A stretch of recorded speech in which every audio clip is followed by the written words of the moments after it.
Can you be good without God? Let's find out. Absolutely astounding. There you have it. Undeniable proof that you can be good without believing in God. But wait, the question isn't, can you be good without believing in God? The question is, can you be good without God? See, here's the problem. If there is no God, what basis remains for objective good or bad, right or wrong? If God does not exist, objective moral values do not exist. And here's why. Without some objective reference point, we have no way of saying that something is really up or down. God's nature provides an objective reference point for moral values. It's the standard against which all actions and decisions are measured. But if there's no God, there's no objective reference point. All we're left with is one person's viewpoint, which is no more valid than anyone else's viewpoint. This kind of morality is subjective, not objective. It's like a preference for strawberry ice cream. The preference is in the subject, not the object. So it doesn't apply to other people.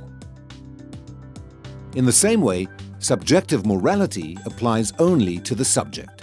It's not valid or binding for anyone else. So, in a world without God, there can be no evil and no good, nothing but blind, pitiless indifference. God has expressed His moral nature to us as commands. These provide the basis for moral duties. For example, God's essential attribute of love is expressed in His command to love your neighbor as yourself. This command provides a foundation upon which we can affirm the objective goodness of generosity, self-sacrifice, and equality. And we can condemn as objectively evil greed, abuse, and discrimination. This raises a problem. Is something good just because God wills it, or does God will something because it is good? The answer is neither one. Rather, God wills something because He is good. God is the standard of moral values, just as a live musical performance is the standard for a high-fidelity recording. Without your love. The more a recording sounds like the original, the better it is. Likewise, the more closely a moral action conforms to God's nature, the better it is. But if atheism is true, there is no ultimate standard. So there can be no moral obligations or duties. Who or what lays such duties upon us? No one. Remember, for the atheist, humans are just accidents of nature, highly evolved animals. But animals have no moral obligations to one another.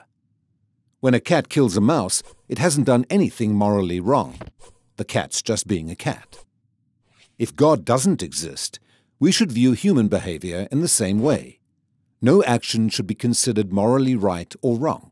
But the problem is, good and bad, right and wrong, do exist. Just as our sense experience convinces us that the physical world is objectively real, our moral experience convinces us that moral values are objectively real. Every time you say, "Hey, that's not fair, that's wrong, that's an injustice," you affirm your belief in the existence of objective morals. We're well aware that child abuse, racial discrimination, and terrorism are wrong for everybody, always. Is this just a personal preference or opinion? No. The man who says that it is morally acceptable to rape little children is just as mistaken as the man who says 2 + 2 = 5. What all this amounts to, then, is a moral argument for the existence of God. If God does not exist, objective moral values and duties do not exist. But objective moral values and duties do exist. Therefore, God exists. Atheism fails to provide a foundation for the moral reality every one of us experiences every day. In fact, the existence of objective morality points us directly to the existence of God.